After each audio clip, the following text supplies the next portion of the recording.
Bonjour à tous et bienvenue dans cette nouvelle vidéo. On se retrouve aujourd'hui pour un déballage rapide. On lance ce concept pour les petits produits. Ça sert à rien de faire des vidéos de plus de 5 minutes. On va très rapidement alors regarder en détail ce produit. On se retrouve alors aujourd'hui en compagnie de mon téléphone, le Samsung Galaxy S20 Ultra, le tout dernier de chez Samsung. Et jusqu'à maintenant, il n'avait pas de protection et ça c'est pas terrible lorsqu'on achète un portable à ce prix là. J'ai donc décidé sur Amazon d'acheter la coque officielle de chez Samsung, la coque en silicone, donc vraiment la coque de base. Elle est un peu moins de 20 € maintenant. C'est vrai qu'à sa sortie elle coûtait encore un peu cher, maintenant on peut la trouver vraiment pas très chère. Donc on va déballer et on découvre la coque, le produit, voilà, silicone cover. Ça tient dans cet emballage, rien de plus, rien de moins. Que vous voulez-vous de plus ou de moins? Bon, déjà, l'emballage, je sais pas où il était stocké, mais pas dans un entrepôt, nickel. Donc c'est une coque officielle de chez Samsung. Je voulais vraiment acheter une coque officielle parce que normalement c'est les mieux étudiés pour protéger le smartphone. Ça, on va pouvoir le découvrir. Parce que ce smartphone, figurez-vous qu'il souffre de plusieurs problèmes. Déjà, l'appareil photo qui est prédominant à l'arrière et donc qui va venir, dès qu'on va le poser, toucher une surface, ça j'aime pas. Et pareil, si vous le posez le face contre l'écran, c'est l'écran qui va prendre. Donc moi je voulais une protection qui allait permettre de protéger les appareils et l'écran lorsque je le pose. Parce que jusqu'à maintenant, ça fait plus d'un mois que j'ai le téléphone, j'ose même pas le poser. Il est recommandé de retirer la coque lorsqu'on va utiliser le rechargement sans fil. Donc bon, ça c'est un peu dommage pour un article officiel de ne pas faire une coque compatible recharge rapide sans fil, parce que c'est quand même une caractéristique plus que agréable sur les Samsung, c'est de pouvoir se recharger comme ça, sans fil. Bon il va falloir enlever la coque à chaque fois, ça m'arrange pas du tout. On va donc vérifier si tout fit bien et si tout protège bien surtout. Allez, on ouvre, hop. Bon voilà, la notice. Il y a quand même une petite notice à noter. Une notice pour une coque. Insérez le haut puis le bas.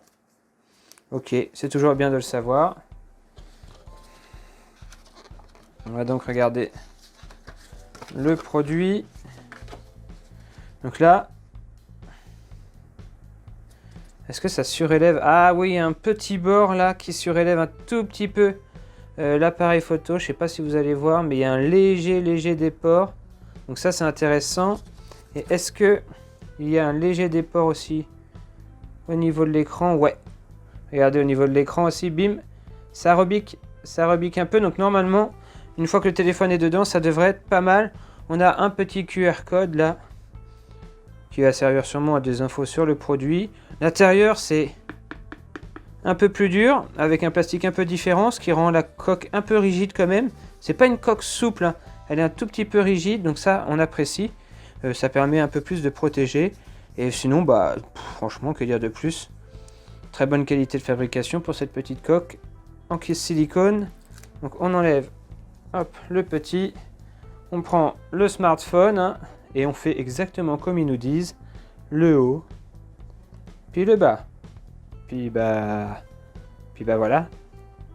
Alors est-ce que ça vient vraiment protéger l'appareil photo? Oui, c'est légèrement surélevé. On va faire le test.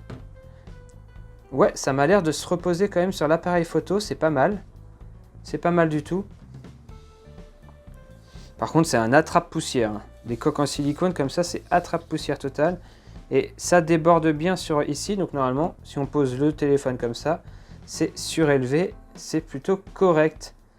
243 grammes. Donc voilà, ça augmente quand même de 22 grammes votre téléphone qui est déjà quand même assez lourd.